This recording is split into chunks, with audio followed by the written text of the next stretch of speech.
fuego que arde tu piel. Soy el agua que mata tu sed. In 1993, everybody wanted Pablo Escobar dead. The United States, rival cartels, the Colombian authorities, a ragtag vigilante group of bloodthirsty civilians. Everyone. Pablo Emilio Escobar Gaviria was born on December 1st, 1949 in Rio Negro, Colombia. He grew up with his parents, a farmer and a school teacher, and his 6 siblings. Pablo's family was very poor. This pushed Pablo to a life of petty crime. He would steal tombstones and resell them. Then he went into commercial business robbery. Then it got worse and worse. Protection for money, gave loans, and kidnapped rich politicians for ransom money. After he got $50,000 for Diego Echevarria, he killed him anyway. But shockingly, this was one of the actions that made Pablo hugely popular with the masses.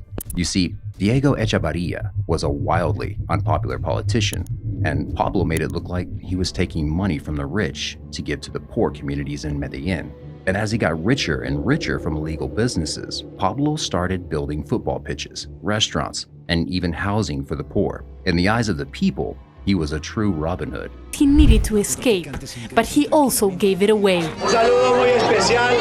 Building football fields, churches, and houses for the poor. The population of Medellin often helped Escobar by doing whatever they could to protect him.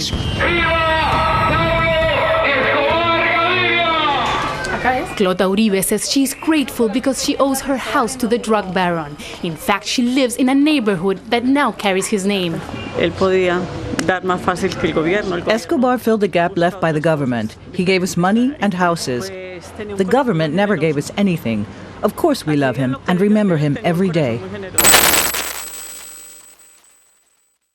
No one really thought about how he made the money, or that his philanthropic actions were aimed precisely to distract from this. During the 1970s and 80s, Pablo Escobar's Medellin Cartel was so successful that it was the only reason for the white powder addiction epidemic in the US. By the 1980s, he was on the DEA's most wanted list, but the reality of his crimes was so much worse than just narcotic smuggling.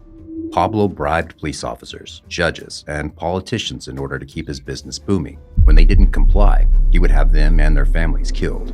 He even had a saying for this: plata o plomo, or silver or lead, accept my bribe or get killed. When the authorities closed in on arresting him, the more paranoid he got, and the more violent his reactions. 110 people just because he believed an enemy politician was on board. He wasn't. And on January 30th, 1993, he attempted to assassinate the head of the Colombian security office with a car bomb. The target was not hit, but several civilians were. 21 killed and dozens were maimed, most of them children, waiting for the school bus. I started to see bodies throughout Medellin, and it was at that time known as the murder capital of Colombia. How could Pablo be seen as a Robin Hood when he was making $50 million each day and killing left and right to keep his kingpin position? Throughout his bloody career, Pablo maintained his image of a people's person.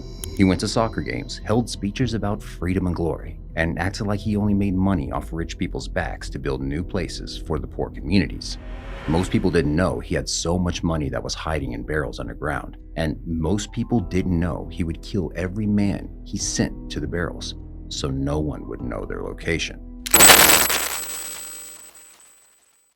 The Medellin Cartel was an incredibly powerful and highly organized Colombian drug cartel that committed all sorts of crimes and atrocities during its heyday, summed up perfectly in one word: narco-terrorism. The cartel operated from 1972 to 1993 in Bolivia, Colombia, Panama, Central America, Peru, the Bahamas, the United States, and Canada. Under Escobar's leadership, the Medellin Cartel would flourish.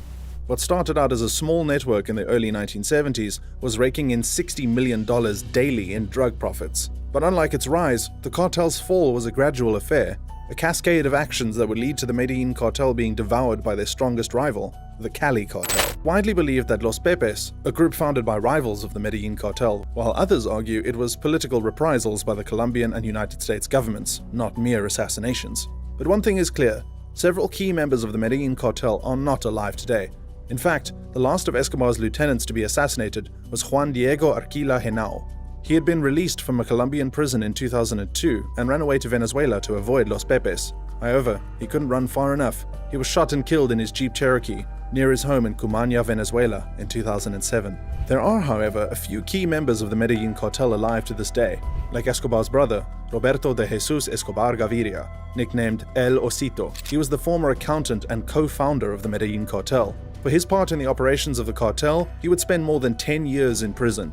While in prison, he was blinded in one eye by a letter bomb sent by ever-vengeful rivals Los Pepes. Imprisoned in 1992, by 2006, he was a free man. Another member who survived the fallout of the cartel was John Jairo Velázquez Vázquez, aka Popeye. Regarded as Pablo Escobar's top hitman, Popeye was a man who did a lot of terrible things in his days running with the Medellin Cartel. Another member of the Medellin Cartel, who has also been described as Pablo Escobar's chief assassin, is Dandeñi Muñoz Mosquera, aka La Kika. He is believed to be responsible for the deaths of an unknown number of people, with official estimates ranging in the hundreds. He's known to have murdered members of the Medellin Cartel, the Cali Cartel, as well as police officers and government officials. La Kika was arrested in 1991. Among his convicted crimes are the 1989 bombing of Avianca Flight 203, which killed 110 civilians, conspiracy to import and distribute cocaine, substantive importation of cocaine, participating and conspiring to participate in a racketeering enterprise, and engaging in a continuing criminal enterprise. Even though he sports a rap sheet not nearly as long as Popeye's, he was sentenced to 10 life sentences plus 45 years, all to be served consecutively. And finally, part of the last surviving pioneers of the Medellin Cartel, the Ochoa brothers. Jorge Luis Ochoa Vázquez, one of the founding members of the cartel. He was once listed among the world's 20 richest men, with an estimated worth of nearly $3 billion. He would surrender to the Colombian authorities in 1991 in exchange for a 5.5-year sentence. His brother, Fabio Ochoa Vázquez, wasn't so lucky. Much like his brother, Fabio's role in the drug trade also made him a billionaire, and they surrendered together in 1991. After his release, though, he was arrested again in 1999 and accused of contributing knowledge and receiving payments for cocaine shipments. He was extradited to the United States, where he was sentenced to 30 years in a U.S. federal prison. In July 1992, he was being held in a prison of his own making, where he ate chef-made food, played any game he wanted, and conducted his business on the phone. When he learned that the DEA was planning to move him to a regular high-security prison, he escaped. He would live the last 16 months of his life on the run, paranoid, constantly looking over his shoulder and expecting the worst. Well, he was right in doing so. By now, a vigilante group called Los Pepes was unofficially helping authorities decimate his Medellin Cartel. Los Pepes was an abbreviation for People Prosecuted by Pablo Escobar. All the ex-soldiers and their families who had been wronged, kidnapped, injured, and even killed by his nasty cartel. They didn't care for a clean arrest. They would shoot on sight. On December 1993, the Medellin Cartel was virtually inexistent. Los Pepes were tremendously effective, and I think they were key in isolating Escobar fairly rapidly. They pretty much stripped him of much of his organization. Well, it was to our advantage.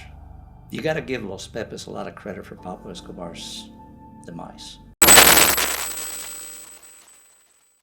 While all of this was going on, the Cali Cartel grew in strength, eventually founding Los Pepes, a group specifically formed to target the Medellin Cartel and bring about the downfall of Pablo Escobar. It is believed that Los Pepes provided information to Search Block, a joint police and army unit specifically created to track down Medellin leaders. In exchange for information, they received assistance from the United States counterterrorism. By the time Escobar was killed, Los Pepes was already responsible for the deaths of over 60 associates and members of the Medellin Cartel, effectively dismantling the Medellin Cartel and bringing about the rise of the Cali Cartel. And while the drug lord was hiding, these enemies went after Escobar's family, and they were forced to flee the country. Escobar had already escaped La Catedral, and the Colombian government were unwilling to protect his family if he wouldn't surrender himself to the law. So, Escobar's family chose Germany as their asylum. However, Germany rejected them. The rejection shocked everyone, especially Escobar. The drug lord was so shocked that days before his final 24 hours, he sent someone, probably Limon, to drop a tape at a radio station in Medellin, where he calmly scolded the European country. You can hear the pain in his voice. Sido paraíso y refugio de ciudadanos alemanes que huyeron después de la Segunda Guerra Mundial. Aquí se les trató con cariño y con respeto, y nunca a sus familiares inocentes se les tildó de criminales. Atentamente, Pablo Escobar Gaviria. Of course, one of the citizens that Escobar was referring to was the Nazi father of his colleague, Carlos Leder, the co-founder of the Medellin Cartel. Eventually, Escobar's family would find themselves back in the hands of the Colombian government, who had now chosen to use them as bait to smoke out the elusive drug lord. No wonder Escobar had become so anxious in his final days on Earth. There was a ticking time bomb hovering over his family. They were unsafe, and as much as anyone might have tried to avoid the topic, the fact was, it was Escobar's fault. So, on the 2nd of December, 1993, Escobar woke up to a meal of spaghetti cooked by his aunt, who loved him unconditionally. After the meal, Escobar picked up his phone and dialed his family. The search bloc are plotting. While this was going on, the infamous search bloc had gotten wind of his phone call and had begun triangulating to get the exact location of El Padrino. Ever since it was created in 1986, the search bloc had been the bane of Escobar's existence. At first, it was the complete opposite. The search bloc was created to be an incorruptible arm of the law, tasked with taking Don Pablo down. Headed by Colonel Hugo Martinez and comprising 200 Colombians who were non-natives of Medellin and didn't know each other or the city. However, it was a suicide mission for Colonel Martinez because Pablo practically owned Medellin. In the first 15 days of his command, Escobar killed 30 of the colonel's 200 men, and after this, Escobar tried to bribe the colonel, but the man couldn't be bribed. So, Escobar threatened the colonel's family. Colonel Martinez responded by waging an extensive war against the King of Coke. Over the years, Martinez's task force managed to isolate Escobar by dismantling his Medellin drug cartel and conducting round-the-clock electronic surveillance of the Kingpin's radio communications. However, there were rumors that the search bloc weren't acting alone in this last mission. Rumor had it that a group called Los Pepes was also involved in the hunt. And in fact, they were the reason Escobar sought the safety of his family in Germany, since they had been hunting down the associates of the drug lord. And let me be the first to tell you, their methods were ruthless. Los Pepes was sponsored by the Cali cartel, a former ally of Escobar's Medellin cartel. They publicly offered cash rewards for information on Pablo and his key associates, and began broadcasting threats against the drug lord's family. They were involved in the destruction of 2 haciendas that belonged to Hermilda Gaviria, Escobar's mother, and they mailed bombs to many of his close associates. At the top of this mayhem, Los Pepes publicly hanged Escobar's sicarios, thinning his defenses. Martinez's search bloc might have been the bane of Escobar's existence, but it was Los Pepes that brought death to his doorstep. The last stand. Everything was now in place. Escobar was a fugitive in hiding with no place to run, as all his assets were seized. His family were under the thumb of the government with 24/7 surveillance. Escobar had made an incriminating call to said family, and the search bloc and a super deadly group committed to the annihilation of Don Pablo were reportedly working hand in hand, triangulating the phone signal to end the reign of terror of this monster once and for all. He knew if he contacted them, he would most likely get arrested. But on December 2nd, Pablo called his son. Was Pablo hoping that by some miracle the call wouldn't be bugged? Or had he finally accepted his fate, and his call to his son was a way to say goodbye? The minute Pablo's son picked up the phone, the DEA was able to track his location, a rundown house in his hometown, Medellin. Escobar was still on the phone with his family when he realized his aunt's house was being surrounded by officers. He had nowhere to run. Even so, he refused to surrender. When the police smashed down the front door, Escobar and his most trusted bodyguard grabbed their guns and made their way onto the roof. But they were even easier targets up there. They couldn't jump to safety. The roof was much too high to survive the fall. So, they engaged in a shootout.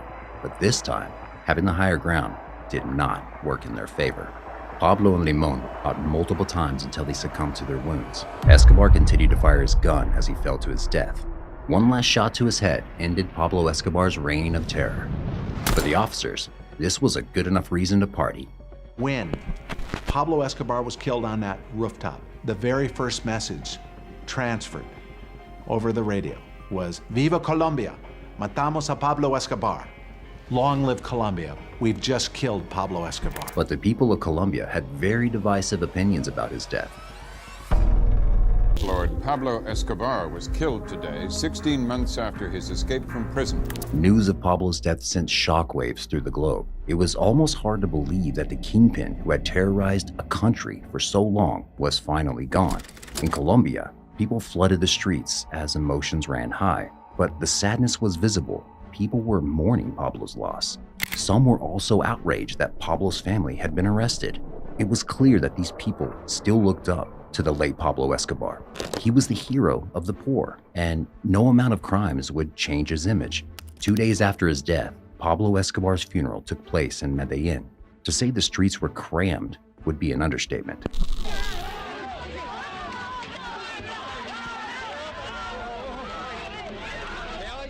People were fighting each other to get a chance at touching Pablo's casket. There were people wearing t-shirts with Pablo's face on them. Others carried signs declaring, "Long live Pablo Escobar. Pablo, you will always be with us." Pablo's family showed up to the funeral too, but they couldn't even reach his coffin. The crowd was so big and so wild that they couldn't even open the doors to get out of their car. They simply turned around and left. The coffin was eventually taken to Jardines Montesecro Cemetery, but the crowd still followed. Fans and mourners were pushing their way into the cemetery like the 1960s crowds at the first Beatles shows. The authorities couldn't handle the crowd. Of course, this also led to violence, still undiscovered today. If he were to truly use his money to help the poor, Medellin would have looked in the 1990s like Manhattan does today. But many people of Colombia choose to remember a fragment of Pablo Escobar.